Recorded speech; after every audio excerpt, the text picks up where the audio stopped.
Hi, this is your host, Laura Powers. I'm so pleased today to have DK on the show. He is an astrologer. His website is dkbrainard.com, and then his site is Cosmic Fire as well, a new site that he's created with his partner. Thanks so much for being a guest on the show. We're here to talk about astrology and specifically the astrology of things coming up and the astrology of this country, the United States, which I think is really fascinating and something I've always been really interested in. Thanks so much for being a guest on the show. Hey, it's my pleasure.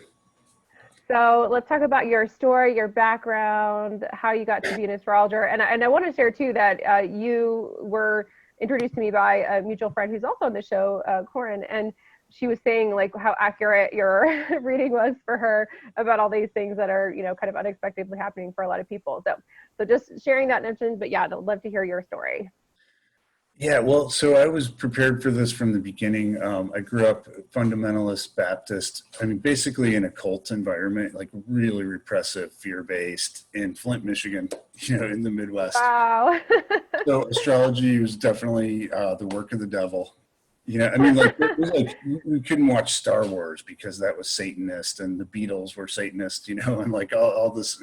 And I mean, who knows now? I'm starting to wonder about all of that. But, it was really repressive, and this is the last thing I could have ever imagined doing. So like I got out of that environment, did the typical, late teenage rebellion, started drinking and drugging and rocking and rolling. I still rock and roll, but I don't drink or drug anymore.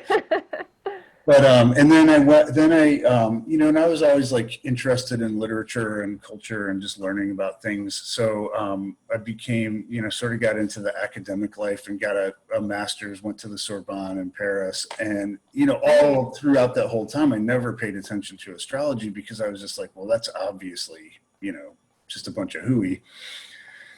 And then these astrologers started finding me. And I mean, it's just one of those things, how like you see this all the time in your work. It's like when it's your time to like meet your path, you're going to get these opportunities. Sure. So just like quick story, I happened to be kind of stuck back in Flint, living in my mom's basement in between adventures. And one of my best friends from college was like, hey man, you should go to New York. My sister's like got this house, up on the Hudson River. There's no furniture in it, but you could live there for free and she'll get you a job. Well, so I did. And I lived in this place with no furniture right by the railroad tracks. It was very loud. But my friend's sister worked with a really famous astrologer in New York City. I mean, like globally famous, and it tried to hook us up romantically, which didn't work. But she was talking to me about my chart, and I was just like, man, this lady's crazy, but and then it's like it kept happening. Like astrology just kept tracking me down and finding me. And eventually I got curious and started studying it, and went through this whole, breakdown of my life where I just got to the point where I'm like, I can't live with myself anymore. I've got to find a new way of living. I was working in the corporate world and I was still drinking, like in the late 90s. And, I was going to drink myself to death just to make it through making a living. Cause I'm an empath, and you're surrounded by all these unhappy people. Sure. And then I just started studying astrology, and before long, that was all I was interested in. And I honestly thought I was going crazy. Cause why would I be doing this? I need to go get a job, I need to find something to do with my life. And longer story shorter, at some point, these friends of mine were like, why don't you do readings? And I was like, nope. What are you talking about? I don't know enough, no, that's crazy. And they're like, astrology is all you talk about. It's all you think about. You're really good at it. And it was one of those seeds, that once it's in there, you can't get it out. Yeah. So I put up I compromised with Spirit, or I tried to. I'm like, because Spirit was like, you have to advertise doing readings. And so I made this tiny little business card size piece of paper that I printed off at Kinko's or something in New Orleans. And I tacked it up on my local coffee shop bulletin board under 2 or 3 other flyers where nobody could ever see it. The next day, people found it. Yeah. Next day I get a call. And my first 2 clients were an astrologer and a famous psychic. And they both were like, we're going to recommend you to everybody we know. Yeah. Raise your prices. And then, that was it. That's so funny. And I have a similar story. And I think this happens a lot when it's aligned, it just sets up, and we often have resistance. So my master's is in poli-sci. Like when I started getting training, I knew I needed intuitive help, so I was happy to do the training. I was fascinated by it. I was reading it, but I still was like, yeah, I'm not going to be a psychic. That's crazy talk. Like me with my government and politics background, that sounds insane, you know, to be a psychic. Right. But eventually it just was like so clear that that's what I need to do. And also no other doors were opening. Like it was like, that's what you need to do. And I also got the message to do readings at a coffee shop. And like the first day I put up a flyer, the managing editor of the local paper called and asked if you could write a story about me. So for me, it was like immediately I'm in the regional newspaper, like brand new. I just started, and it was like, oh. So it sounds like we both had kind of similar, like bam, like all of a sudden you're, you know. Yeah. And that's when you know something is aligned for you, when you're being guided to do it, when things like that open up and shift. Yeah. And you know, like, so I know we're going to kind of talk about the astrology of what's going on right now, but I feel like this is these kinds of like big catastrophic events, right? Whatever the cause, whatever the reasons, you know, everybody's feeling this, right? I mean, it's a huge, I don't think there's anyone on the planet that's not touched by this somehow, like really. Yeah. Like we were talking about World War II, you know, before we got on the air, and I think this is probably the biggest collective event that most of us have lived through, you know? I mean, like, you know, unless you're like, I mean, I was alive in the late 60s, but I didn't, you know, obviously I was a baby, but like, this is so big. And I think one of the things that's going to come out of this for a lot of people, because a lot of people are like, wow, man, my business is going down. You know, I'm afraid I'm going to lose my house. Where do I get money for food? And things are going to come back around pretty quickly, I feel like. But one of the things that comes out of this is a whole new set of opportunities that we didn't see before. And I think there are a lot of people out there who, I mean, I know I have a lot of clients who, you know, talk to them after 10 years and they're still saying, man, if I could just know what I'm supposed to do with my life, then I could get going and like, you know, live my life. And I feel like one thing that these kinds of like huge interruptions do is that they like shift people onto the path that they're meant to be on. Oh, completely. That's exactly what happened for me during the recession. And I feel like a lot of the same patterns are playing out now, the sort of financial system resetting. I think there's going to be housing market, you know, correction or whatever you want to call it going down. And a lot of people's livelihoods, their particular way of making a living going away. And that certainly happened for me. And when I went through it, it felt like the worst thing in the world. You know, it just felt like everything being taken away. But then in retrospect, it was like, oh, everything that got taken away totally needed to be taken away. And the life that I created afterwards was so much better than the life that I was living and the life I was moving towards. Like what I was building, you know, in that life in a way, because it does feel like a different life to me now, was not good compared to like what I have now and what I've created now. So yeah, if you're going through this, just know that it will get better.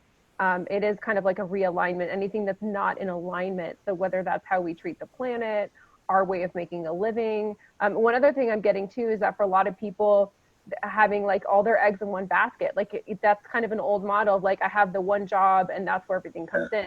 I think that's also going to shift a lot because people recognize, oh, that's not very stable. Like, so I think there's a lot shifting, and I'm glad you brought up World War II because I also feel like there's a lot of patterns that are playing out, you know, karmic patterns, replaying out, people that were incarnated during World War II being incarnated here. A lot of the stuff that was happening in Nazi Germany happening here now. And also, you know, people not being aware of it catching them off guard, not seeing the sort of agenda that's behind some of what's happening, just as they did in World War II in Germany. As things started to spread. So yeah, it's a really, honestly though, a fascinating time to be alive. It is. I mean, who would have thought, right, 6 weeks ago, that we would live in an environment where you have to worry about your neighbors calling the authorities on you because they judge that you're endangering people by just being yourself, right? I mean, and not people doing something like going and coughing in a 80-year-old person's throat or something. I mean, obviously, outside, right? Right. And it's like the fact how easily people have gone along with that is really kind of spooky. Yeah, here's my stance on all of this is I do believe, you know, yes, coronavirus is real. It is definitely a concern. I know there's a lot of conspiracy theories saying like this isn't even a real thing. I'm like, nope, I know people in medicine, like this is definitely happening. We need to acknowledge that it is real. First of all, it is a real concern, something we need to pay attention to. But I think just as much of a concern is our, you know, our rights and our freedoms, and to be really cognizant of what we give away, and also that once things are taken, it's much harder to get them back.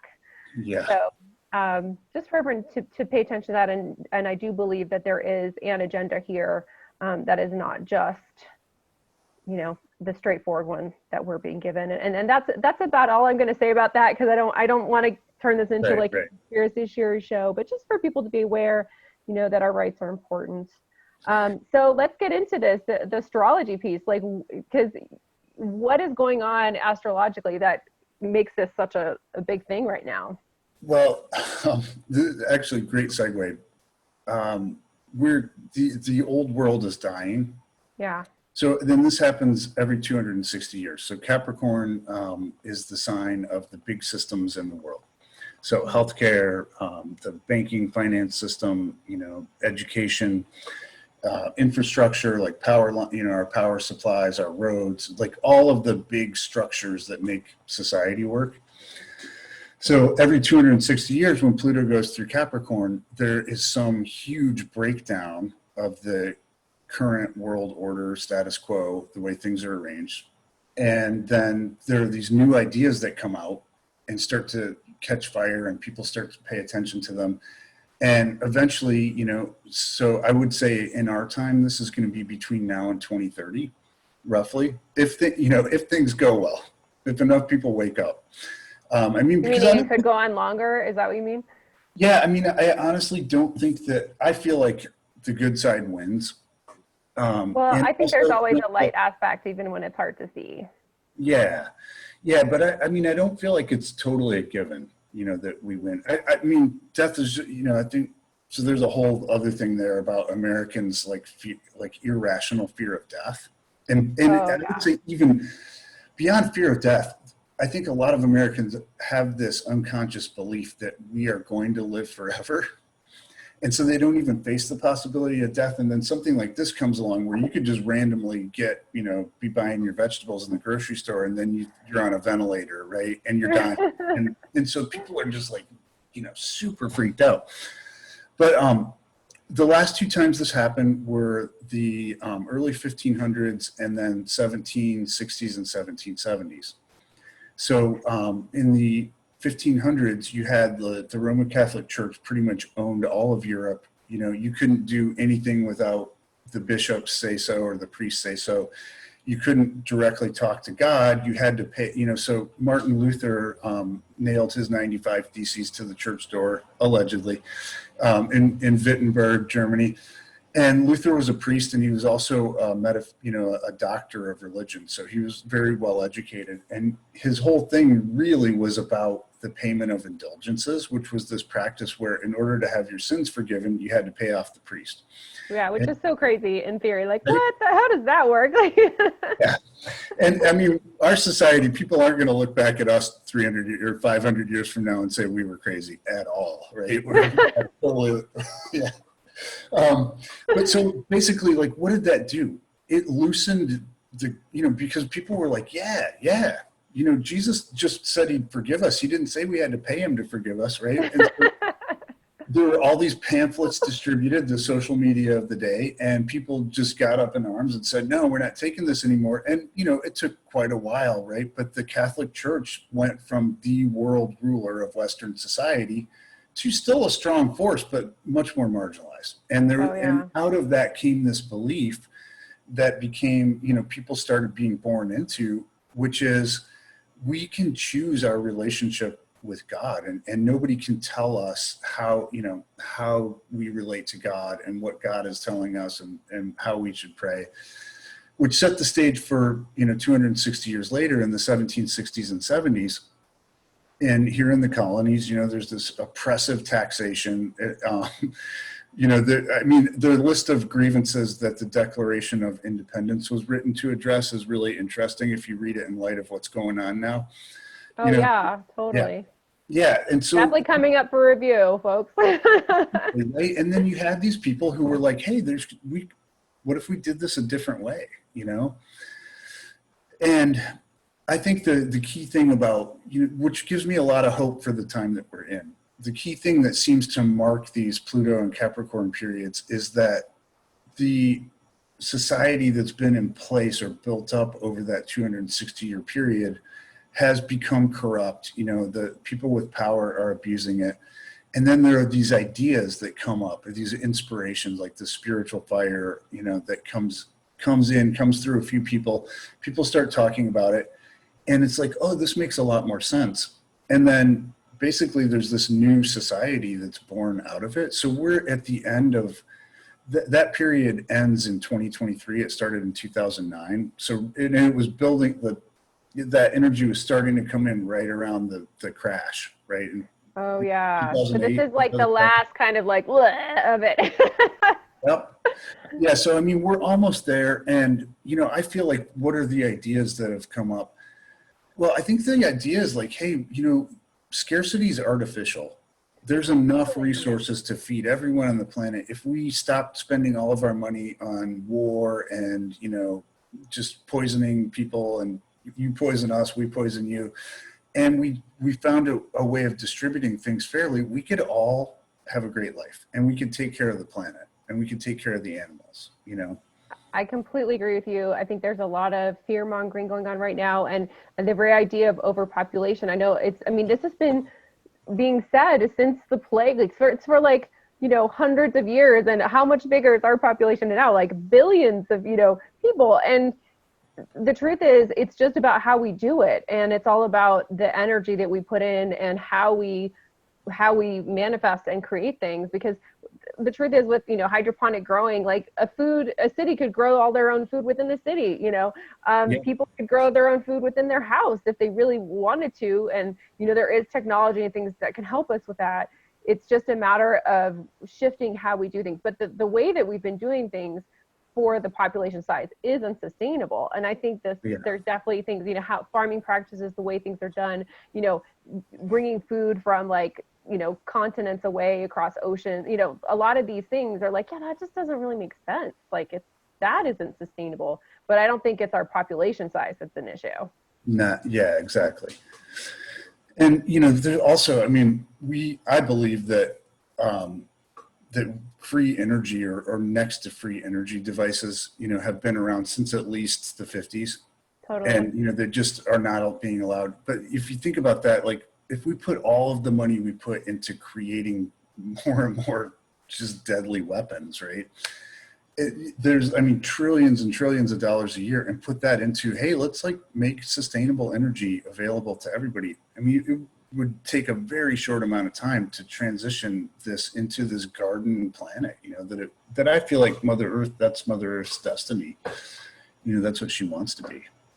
Yeah, no, I agree. I think so much of it is us allowing for that, and also releasing this idea that it has to be really hard, and that it has to be a battle, and that it's almost like it's either us or Mother Nature. Like, wait, we are part of this, and when you approach it from that perspective, it totally shifts the dynamic. I was at this event once, and they did this exercise. I thought, oh, that's so brilliant. And everyone was told to like, find a partner to arm wrestle. And the message was like, for every time you go down, you get $100, right? And someone's like, all right, I'm gonna, and then afterwards they're like, you could just go like this, each person go back and forth, and you each get $100 every time. But instead, people were like fighting each other. It's like, like, wait, do we really have to fight each other, or can we just work to make like it a win-win for the planet, for us, for each other? And yeah, I think that karmically, that sort of idea, belief system is really coming up for releasing and review right now, because I think this kind of us versus them approach, whether it's us and different people, different countries, the planet, it's just not a sustainable approach in the long term. So when you look at it from that perspective, then we do have too many people, because you can't manage that way with very many people here. Right. Yeah. And so I feel like what's going on now, because this also shows up in the USA's chart in a different way. The USA was born, most astrologers would treat the Declaration of Independence as the birth of our country, spiritually at least. Yeah. So that's the chart that most astrologers use. And in that chart, Pluto is at 27.5 degrees Capricorn. So we're going into our first Pluto return. And a lot of people that, know a little bit about astrology would recognize the Saturn return that happens for everybody around age 29, Yeah. and then around age 57 or so. So anytime a planet returns to the point where it started, there's going to be this sort of healing crisis or check-in on what, because that basically, like the cycle of the year, or, so the cycle from one birthday to the next. You get to your birthday, or you get to New Year's Eve, and you're like, man, I want to let go of all the stuff that's not working for me, and I'm going to envision what I want to create in the next cycle. So it's similar with each of the planets. And with Pluto, Pluto's about power. It's about whatever is repressed into the unconscious, both personally and collectively. So we're in this period between now and the end of 2022 where all of the people, the minorities, the systematic abuse and oppression of women and children, the way we treat the earth, all of the stuff that, we all kind of know is wrong and we're afraid of or we're ashamed of, but also the power of those groups that have been repressed or suppressed is trying to come up, and it's going to come up. I mean, you can't stop. Pluto is such a crazy, powerful force. And Pluto basically said, hey, you got to come down into the underworld, the unconscious within the soul, and you got to face your demons, and you got to face all the scary monsters there. And if you survive it, when you come back up into the material world, the 3D world, then you're going to have power, because you're not using all of your power to try to hold down all these things that you're afraid of and pretend that they don't exist. So I feel like this period that we're in, it's a prelude. We're going to go through some more rough times in the next couple of years. But one way that we can make this a lot better is by tuning into, what do I need to let go of? What are my deepest fears and the things that I was taught to be ashamed of about myself? And that's so many reasons that people stay in bad relationships, or toxic work situations, right? It's just they're so afraid to leave, or they feel like if I leave my partner, that's me being a horrible person, right? Rather than just, man, that relationship's not working. Right. Yeah, and oftentimes there's some of both. I mean, when I went through this sort of realignment for me in the recession, it was leaving my work livelihood and my romantic relationship, so I think for a lot of people, this is going to show sort of cracks in their system, life, whatever, in multiple areas, because oftentimes we're being guided to let go of a lot at once. And, I think we're given the message about things first quietly. It's kind of like, hey, right. And then it just gets louder and louder. And then if we're not listening to our intuition, our higher self, our spirit guides, kind of the universe, it basically, what ends up happening is it kind of feels like it hits you in the head like a 2x4. And it kind of feels like that, but really we've been getting these messages for a while. And that's what happened with me. And what I learned was oh, I wasn't paying attention. I wasn't listening to that. And I, in my defense and the defense of everyone who's going through this, we're not taught to, this isn't something our society is helping us do.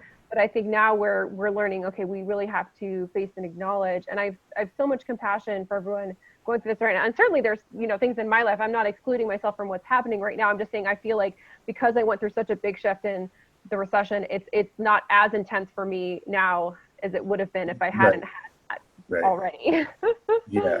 Yeah. And I think that's a really good point, Laura. Is it's not your fault.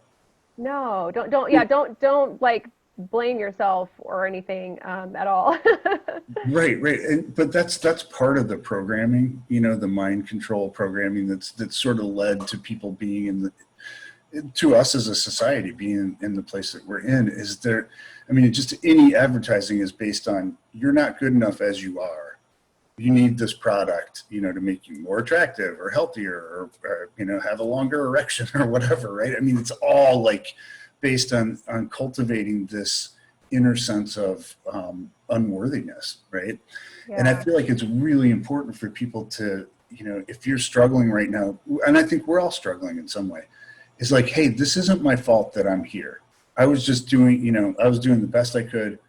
We have whatever we inherit from our ancestors. Speaking of World War II, the trauma, there's a, what's the word that's kind of become popular? I can't remember it, but the study of like how much ancestral and social trauma really plays into our immune systems and, post-traumatic stress type stuff. I feel like everybody in our society has PTSD. I mean, pretty much across the board universally. Because we've all been through these crazy traumatic experiences, whether it's child abuse, whether it's a car accident, relationship stuff, losing your job, losing your house, getting really sick. And there's no, until recently, there haven't been, what's great right now is we have an army of healers in the USA. There's so many people that have learned energy healing and different forms of therapy. So we have that, available to us now, but we didn't in the past. And so I feel like this collective trauma is bringing all that stuff up, and it can be really easy to go into, this is the negative side of Pluto. So when I'm talking about the USA having its Pluto return, that affects all of us because we're in the USA, basically. Right. So the negative side of Pluto is self-shaming, or because the shame's so uncomfortable, we blame and attack others and try to make them responsible for our feelings. So I think just starting from, like, if there's one thing I could say that I feel like is super helpful starting point, it's like, okay, it's not my fault that I'm here. I didn't do anything wrong. And also, I don't want to be here anymore. Yeah. I think it's good to not blame yourself, but also at the same time to acknowledge your piece in it somehow. So for me, when I was going through the recession and that realignment, there were some, obviously I couldn't control what was happening with the economy, at large. That was definitely not in my control. What happened with my ex-husband and some things he did, that was not in my control. But I went to a counselor and, he said, but you have your intuition, and, you have to acknowledge maybe some warning signs that you saw that you didn't listen to. Yeah. And that was huge for me. And it also took me from a place of feeling like a victim to a place of being more empowered. And then it got me into taking psychic classes and, now doing what I do now, which I'm so grateful for. So I think it's this balance of like not taking blame for it. Like, it's not my fault, but at the same time, understanding that we all are playing a piece in this situation, and we have an ability and a choice to react, how we react. And that's the power part, I think, is realizing that, we can't control all those things, but how we navigate through it, that we can control completely. Right. Yeah. And I mean, absolutely. Because once you get to that point of like, okay, I don't want, I'm not happy with the way the world is. I'm not happy with the way my life is. I'm not happy with, all this crazy trauma and chaos. Okay, now I have to take responsibility for my part in this, right? Not that it's my fault that we're all here, but we can't move forward as long as we keep shifting responsibility and hoping that, the government's going to save us, or the corporations are going to have mercy on us and save us. They don't give a shit, man. They're like doing their thing. Yeah, I totally am with you. And I've had my moments of frustration with like, God, the system is really sucking right now. But at the same time, I think that's the big collective lesson, is that we need to not rely on that for us to be okay. And again, that happened for me during their session. I remember, I'd worked my whole life. I've been working since I was 14, sometimes 2 jobs.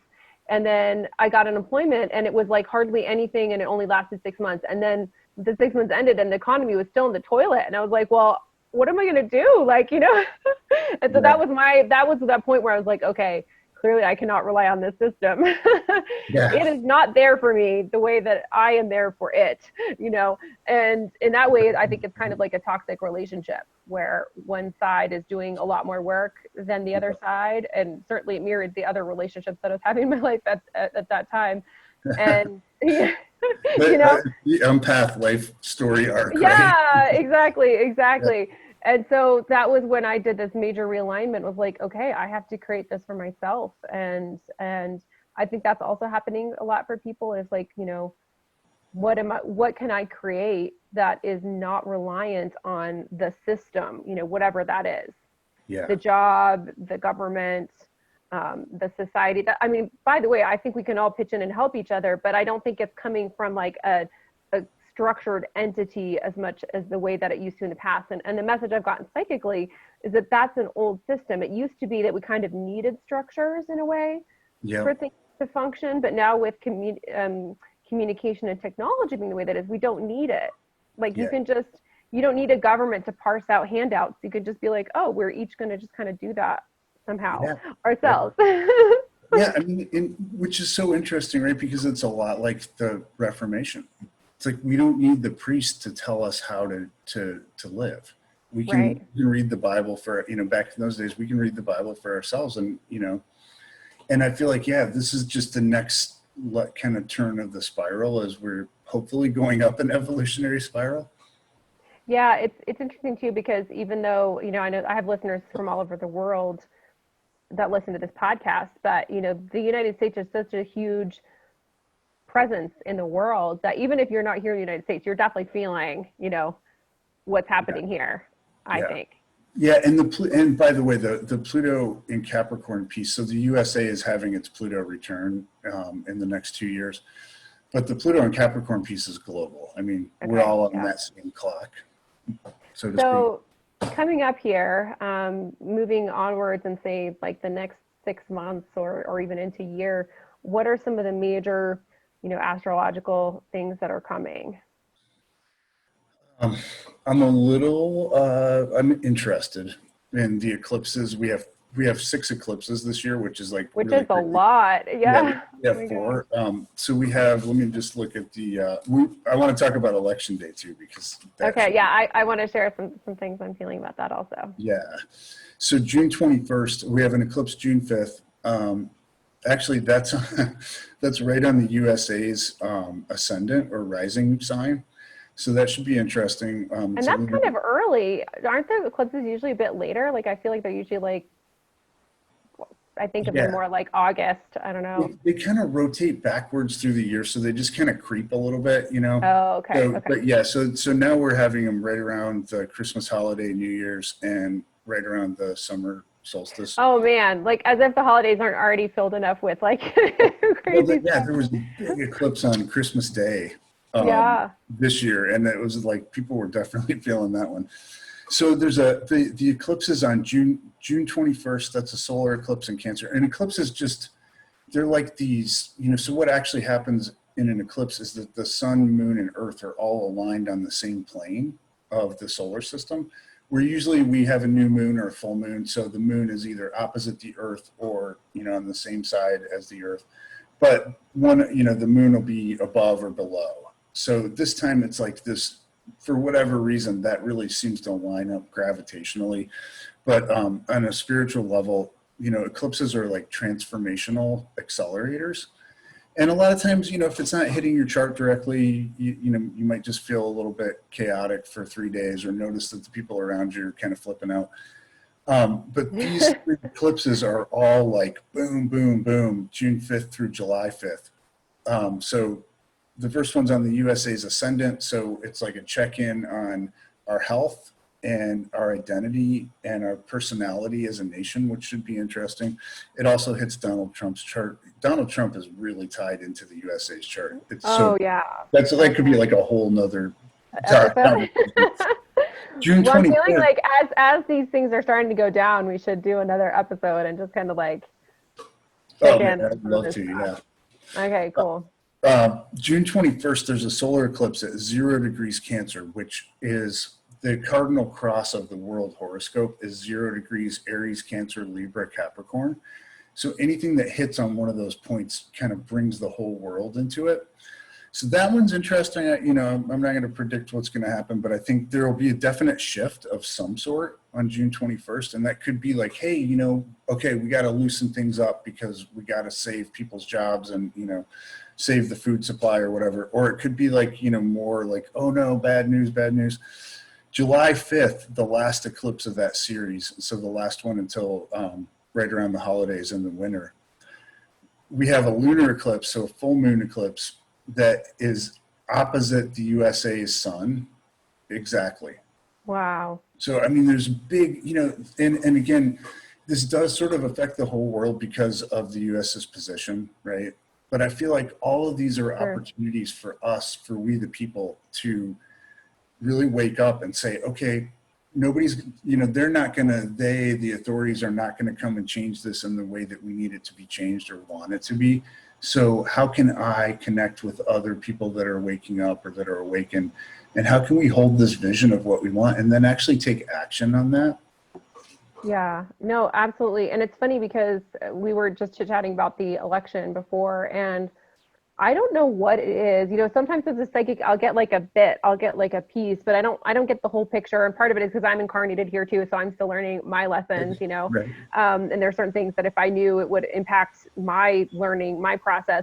But I have definitely psychically gotten that there's going to be some kind of big disruption with the election or the election process, and whatever we think is kind of happening now, it's something, I don't know what it is, but something is going to shift that's going to be like, whoa, what's that? Like, and, you know, really changes the sort of playing field somehow. Yeah. Yeah. So astrologically, Mercury's just coming out of a retrograde period in Libra. And during the election? Yeah, on election day. He's stationary. So like from our point of view, Mercury's backed up and then he's just standing still. He's about to turn forward, but he hasn't really moved yet. The last time this happened was 2000, and it was in Libra as well. Oh, that's so interesting. I remember what happened during that one. I was also like, what's going on? Yeah. So, I mean, I don't know how that's going to play out, but it's going to be interesting. Yeah, and, no, absolutely. I think, again, we have to be prepared, right? Like as much as we can, and realize like, hey, we can't count on things to be regular the way they used to be, and we can't really count on the government to even keep it together. No, I've definitely gotten, we need to work and with and rely on each other, and also ourselves, like individually, like what can we create, and to go from a place of like what is being given to us to like what can I in an empowered place create. So whether that's growing food, you know, starting your own business, being creative, and also shifting, I think, the way that we're living, the standard of what's, you know, what we're expecting. I'm not talking about lowering your standards, but there are, you know, you get in the car, you drive to work, and you spend, you know, this amount of time. Like, I think a lot of these things are really good that they're going away. I mean, this whole thing where you spend, you know, 10 hours a week in a car, polluting, you know, on your way to work. I mean, that, you know, and it's funny because there's all these companies that weren't allowing telecommuting, and now it's like, that's all there is, folks. Like, and I'm like, that's, in that way, that's actually a good thing, because there's so much, you know, waste, both in terms of time, in terms of, you know, an energy and everything that's been created in some of these systems. Yeah. Yeah. I mean, I think that's a lot of what this year is about, is us, you know, like you said, you know, it's like, we get the intuitive messages, and then we get a little tap on the head, and then sometimes we get a kick in the butt, and we're still not listening. And then boom, you know, the universe comes in and says, okay, I got to blow this whole thing up.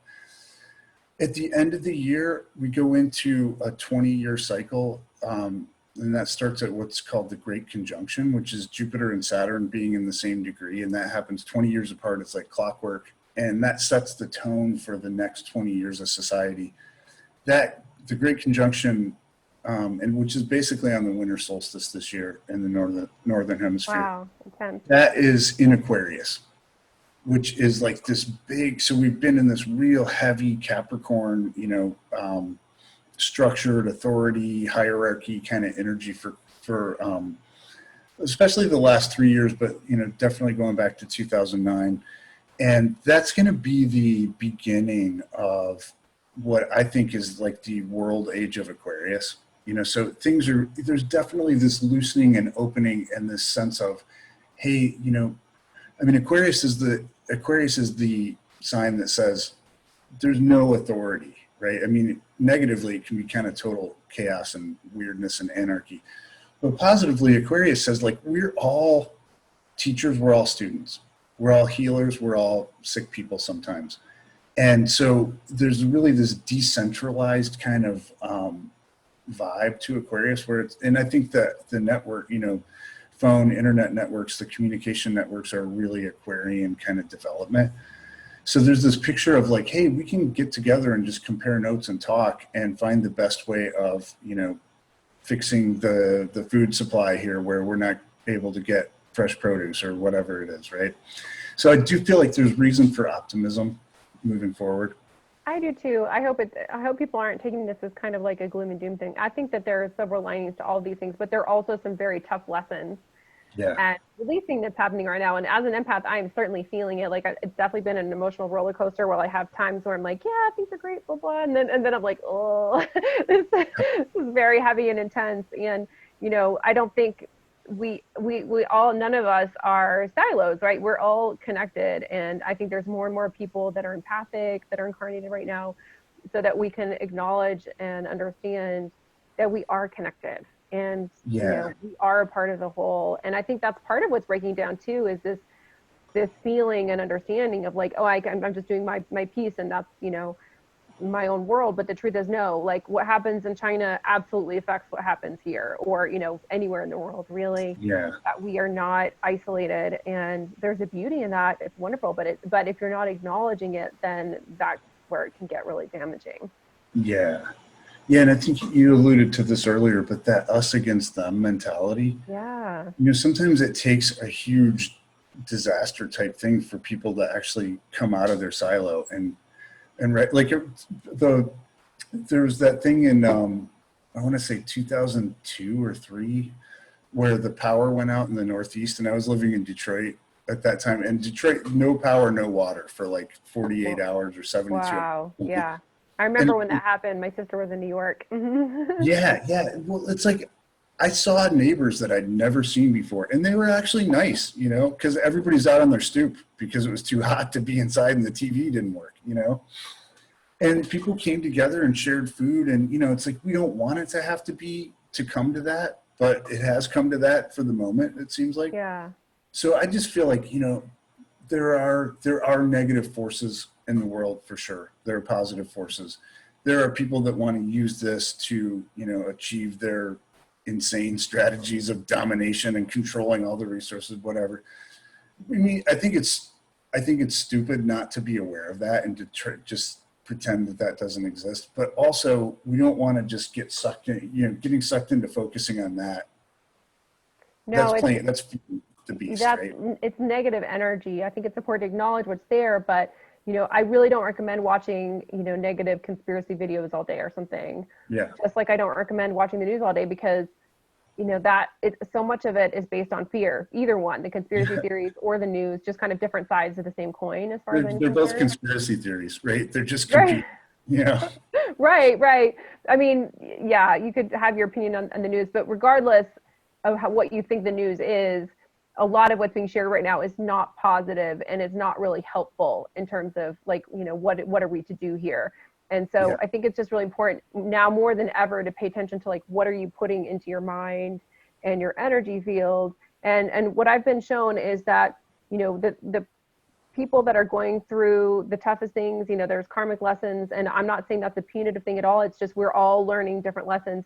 And by the way, if you're feeling like high and mighty above this, it just means that you've gone through it before. So you've just already gone through that. Like you know, it's just like, we're all at different phases, and it's important to just focus on what we can do. And then also have so much compassion for what everyone else is going through.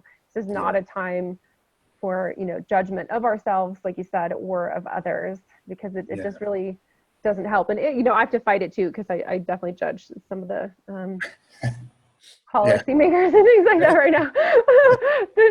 Anyway, we're still human, right? Right.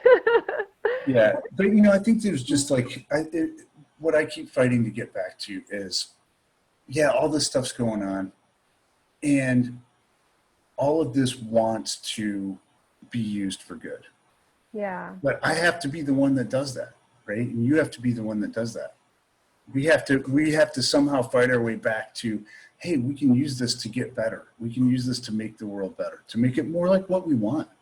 Yeah. Because most people are not very happy. And, you know, it's like, I mean, most people are fucking miserable, right? Yeah, no, completely. And again, that's what was the same for me during the recession was, if you had asked me at the time if I was happy, I'd have been like, yeah, I'm happy, but that's because that's all I knew. Right. You know, I was just comparing it to what my reference point was, which was what I'd experienced before. And now I was like, God, I was so miserable, but I just didn't even recognize it. So I think there's a lot of people that don't even realize how unhappy they are. And now everything's going to be kind of shifted. And it's like this kind of bulldozer that's like a cosmic, you know, karmic bulldozer that's like, and like clearing away everything that isn't aligned. And what we can create then from the ground up is something that's much better. And that I really do believe that that's what's going to happen. But it doesn't necessarily feel like that when you're going through it. It feels like everything being destroyed around you that you care about. Yeah. And I mean, I always tell people when there's this period that most people born since like the 50s or in the 50s or later, it happens around age 38 or so. It's called the Pluto square. And it's when Pluto squares his natal position in your chart. And my metaphor for that for years has been, you know, you're like sitting in your apartment and everything's normal. And then one day, like a year later, you wake up and you're in a concrete room with sitting on a milk crate and there's a bare light bulb burning overhead. And you're like, what happened? Where'd all my stuff go? How did I get here? You know? And then I actually had a client earlier this year say, that happened to me. Exactly. Like it really happened. I really was in a room with no furniture, a milk crate and a light bulb. I'm like, wow, you must be aligned with something. But, you know, that sucks when you're going through it because you're used to your stuff and, you know, that's not how we're supposed to live, right? We're not supposed to live and, you know, have our stuff taken away. But like you said, I mean, we wouldn't have the motivation or the energy to move into something better a lot of times. Yeah. Yeah, I know. It's the hard part. I think that's kind of our nature. You know, it's literally how our brains are wired to hold on to comfort and security and kind of things being the same, but that's the opposite of growth, you know? So whenever you feel like this resistance to it, just know that usually there's growth on the other side of that. Well, this has been super, super fun. Oh, man, that's been great. Yeah, I'm so glad we chatted. Really fun conversation, hopefully helpful to people. I'm sure will be actually. Is there anything else you'd like to say before we wrap up? You know, just reach out. I think one of the big programs that, you know, that's breaking down under this period is like, you know, the rugged individualist, like we have to do everything ourselves and it's shameful to need help. And I would just feel like we're in a time where if you have extra, you know, now's the time to share it with people. And if you need something, you know, it's like, now's the time to ask for it because there are lots of people who want to help and lots of people who are on the, you know, the good vibe, on the good program that want to make this good. So, and also, you know, our spirit guides, our angels, our higher selves, they want to help. Absolutely. Yeah. Ask for help physically and spiritually. And yeah, I think a lot of what's happening now is just where we get the help, you know, from the sort of system is shifting. So it's more from our community, from ourselves, from our, you know, people that we're around. Ultimately, Ray, when you made that shift and you're like, okay, I have to listen to my intuition. Yeah. That's way more security than having a job or owning your house or whatever, right? Absolutely. Because that guidance is always there for us. It's always there. And one of the things I'm doing a lot right now is psychic development and training. And, you know, I think this is one of the most powerful things you can do for yourself. Absolutely. Is how to tap in. And that doesn't mean you're going to be all knowing, you know, absolutely, but you can just better navigate. And it's interesting how many intuitive people that I know have like suddenly found themselves where they, you know, they didn't know this was coming the way that it was, but they have suddenly made some changes and like they're in a well-positioned place for everything to be down. And I have been telling clients, you know, anyone who would listen for about, I don't know, maybe 3 years, I'm like, start online, go online, start a podcast, do things online. And I think there's been a lot of resistance to that. And, you know, people were busy and it just seemed hard and they didn't know how to do it. And now, you know, that's what's happening, you know? So these kinds of things, when you learn to tap into your intuition, you can feel those things for yourself, and then just be in a better place. And it doesn't feel as much like you're being hit over the head by a 2x4. Which is nice, right? It is. No one wants, I mean, we've all been there, I think, on some level. At least I think most people have. If you haven't in this life, you've probably had it a lot in other lives. Yeah. And then some of us are just like slow learners, so I think I'm a Taurus. I'm a Taurus Gemini cusp, but I definitely have that stubborn Taurus energy, so I definitely have to learn the hard way. So I love the Taurus. My son is last degree Taurus. Oh, I don't know the degree, but yeah, if I was born, what was it, like late April? If I was born like 18 hours later, I'd be a Gemini. Oh wow! You probably like the same degree or really That's close. what I'm saying. I don't know the degrees, but like I'm definitely like right on the edge. Oh, man, that's so funny. Yeah, and so that is funny because I'm definitely like, Taurus is very earthy sign, and then Gemini and I think that's part of what I'm here to do, is to try to help bridge and balance. So I don't fit in with a lot of overly really material people, and I also don't fit in with a lot of people that are just super just in the spiritual realm. Yeah, because I'm like, no, we have to bridge this gap. What's your sign, by the way? I'm a Pisces. I'm a Pisces, but I have a lot of Aries. Okay. In fact, I just decided this year that my birthday was going to be Aries from now on, because I'm so tired of being a Pisces, man. Just feeling everything and being like, oh, that's so funny. Yeah. Oh my gosh, so this is super fun. Thank you so much. Oh, you're so welcome. If you want to learn more or connect with you, what's the best way for them to do that? Either go to cosmicfire.org, which is my new website, and that's where I'm spending most of my time online. Or we do all kinds of like free talks and live streams and stuff. Speaking of the guidance thing, which we were guided to start doing in December, and it was like resistance, and then it's like, okay, we got to do this. They keep telling us. So that's really cool. And then if you want a reading, astrology reading, dkbrainard.com. Awesome. So, great. Yeah. Well, this is super fun. Thanks so much for being on the show. And I think, let's make a point to, as things roll around to these next set of eclipses, and we can do another kind of check in and see what's transpired. Yeah, let me know if you get any hits on the election thing, because I'm really curious about that. Yeah, like I keep asking, and I think there must be some kind of karmic thing, or it's not for me to know the whole picture. I just keep getting there's going to be some kind of disruption, that whatever we think is happening. I mean, and I think it's already happened to a degree, in the sense of, I remember in say the beginning of March, like all the news was about the election, and now it's just like totally on the back burner. Like everything's about coronavirus and the economy as a whole. So, and kind of the world things happening as a result of that. And so, I mean, I think it's already started to unfold, but I think there's definitely more coming, and it's going to be interesting and kind of unexpected, I guess. So we live in interesting times. We do. Yeah. Well, thank you, DK. It's been my pleasure. Yeah, same here. And thank you, everybody, for listening. If you'd like more information about me, you can go to my website, healingpowers.net. You can find me at Twitter at @LauraPowers, Instagram at LauraPowers44, and on Facebook at Healing Powers.